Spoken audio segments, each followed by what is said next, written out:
আজকে আমি নোনা ইলিশ রান্না করে দেখাবো। মাছগুলোকে কেটে ভালোভাবে ধুয়ে পানিতে ভিজিয়ে রাখতে হবে, যেহেতু নোনা ইলিশের গায়ে অনেক পরিমাণ লবণ থাকে। আমি পানিতে কিছুক্ষণ ভিজিয়ে রেখেছি। তারপর বড় বড় সাইজের কিছু লাউ পাতা নিয়ে নিয়েছি এবং এগুলো পরিষ্কার করে ধুয়ে নিয়েছি। তারপর আমি মাছগুলোকে ম্যারিনেট করে রাখার জন্য মশলা মিক্স করব। প্রথমে নিলাম মরিচ, হলুদ, আমার কাছে আদা বাটা ছিল না তাই আমি আদা গুঁড়ো নিয়েছিলাম, আদা গুঁড়ো, রসুন পেস্ট আর জিরা বাটা আর সামান্য তেল। আমি এটাতে কোনো লবণ দিব না, যেহেতু নোনা ইলিশের গায়েই অনেক লবণ থাকে। তারপর আমি ভালোভাবে এটা মিক্স করে নেব, সামান্য পানি অ্যাড করব। এই যে আমার মিক্সটা হয়ে গেছে।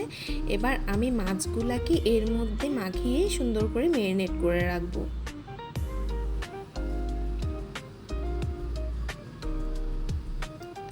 আমার ম্যারিনেট করা প্রায় হয়ে গেছে। এবার আমি কিছু পেঁয়াজ কুচি, রসুন কুচি আর মরিচ কুচি নেব। দেন আমি পাতা নিব, লাউ পাতাটা নিব। লাউ পাতার যে দিকটা মসৃণ আমি ওই জায়গায় মাছ বসাবো। আমি এক টুকরো মাছ ওখানে দিলাম, তাতে কিছু পেঁয়াজ কুচি, রসুন কুচি আর কাঁচামরিচ দিয়ে আমি ফোল্ড করে নেব।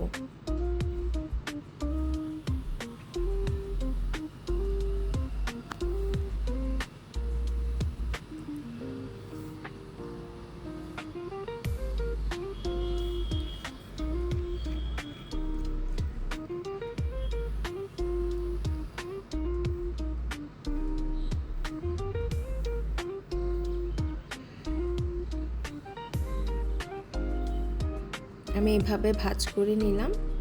যদি খুলে যায় আপনারা চাইলে এখানে টুথপিক দিয়ে গেঁথে নিতে পারেন।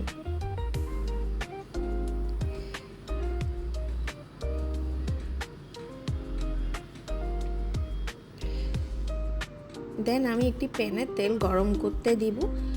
তারপর আমি ওই মাছগুলো একে একে ছেড়ে দেব। এভাবে আমি ভেজে নেব মাছগুলোকে। পাতাগুলো যখন নরম হয়ে যাবে এক পিঠ, আমি তারপর পিঠ উল্টিয়ে দেব।